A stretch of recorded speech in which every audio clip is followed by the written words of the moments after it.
Assalamualaikum warahmatullahi wabarakatuh. Saya Raffi Rahman dari kelas 10 Keperawatan 2. Di sini saya akan mengerjakan tugas Anfis dan sedikit menjelaskan sistem endokrin dari pengertian fungsi dan hormon. Kelenjar pada sistem endokrin untuk pengertiannya yaitu suatu sistem kontrol terhadap organ lain yang dilakukan oleh hormon yang tersirup urasi melalui aliran darah. Nah, jadi hormon yang dihasilkan nanti akan disekresikan melalui aliran darah dan juga aliran limfe. Nah, di sini saya akan menjelaskan sedikit tentang kelenjar-kelenjar.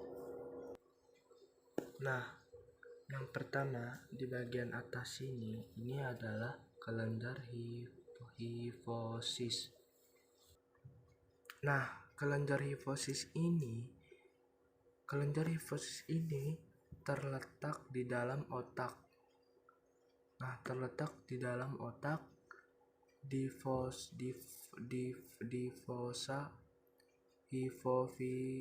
hipofical. Nah, tulang spendit.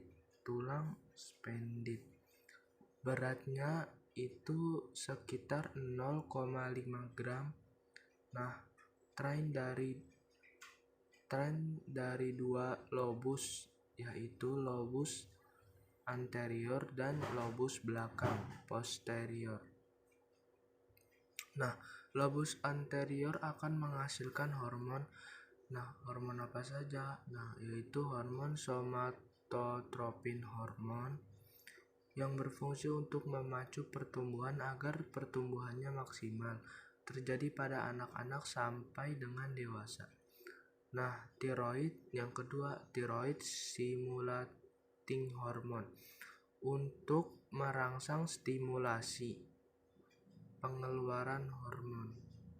Nah, ada yang ketiga, prolaktin untuk sekresi ASI atau pengeluaran ASI. Nah, yang keempat, adrenocorticotropic hormon untuk mengendalikan pengeluaran hormon pada kelenjar suprarenal dalam menghasilkan kortisol. Nah, selanjutnya ada gonadotropin releasing hormon. Nah, akan menghasilkan hormon FSH dan LH. Nah, yang selanjutnya ada hormon melanocyte stimulating hormone yang memengaruhi kulit. Nah, yang ketiga di sini adalah kelenjar pineal.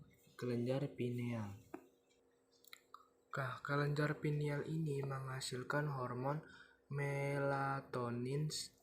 Sekresinya diatur oleh sinar matahari. Koordinasi irama jantung untuk pertumbuhan dan perkembangan.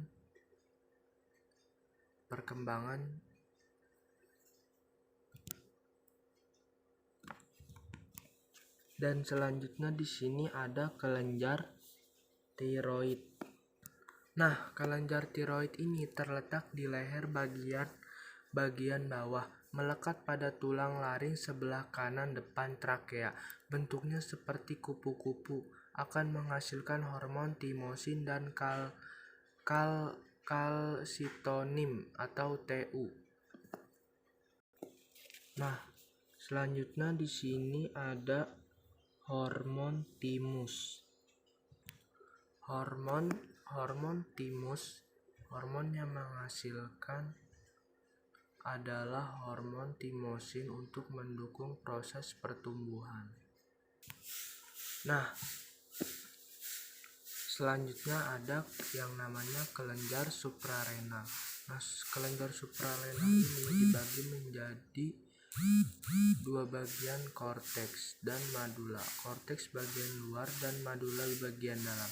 Korteks menghasilkan 3 hormon, yaitu mineral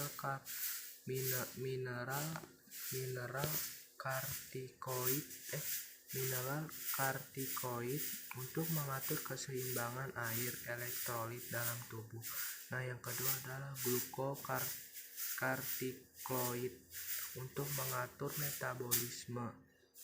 Nah, yang ketiga ada androgen untuk sifat kelamin pada pria.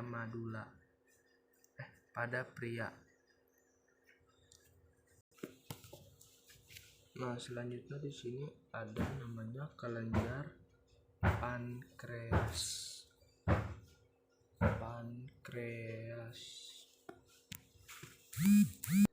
Nah, kelenjar pankreas akan menghasilkan pulau Langerhans terhadap 4, yaitu 1. Sel alfa menghasilkan glukagon yang berfungsi untuk menghasilkan glukagon untuk meningkatkan kadar glukosa dalam darah. Yang kedua adalah sel beta. Nah, sel beta ini menghasilkan insulin. Nah, berfungsinya untuk meningkatkan glukosa dalam darah. Yang ketiga adalah sel gamma. Nah, sel gamma ini menghasilkan somatostin, mengatur insulin dan glukagon. Nah, yang keempat sel F. Nah, menghasilkan pankreatik polipeptida menghambat aktivitas pankreas endokrin. Nah, yang terakhir adalah kelenjar gonad.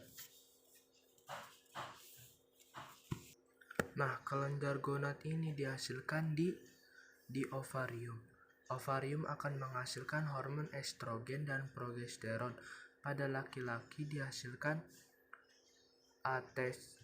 testis, yaitu menghasilkan androgen atau testosteron. Pada progesteron untuk proses penebalan uterus untuk terjadinya kehamilan. Nah, cukup sekian dari saya untuk menjelaskan sistem endokrin. Jika ada kekurangan mohon dimaafkan. Wassalamualaikum warahmatullahi wabarakatuh.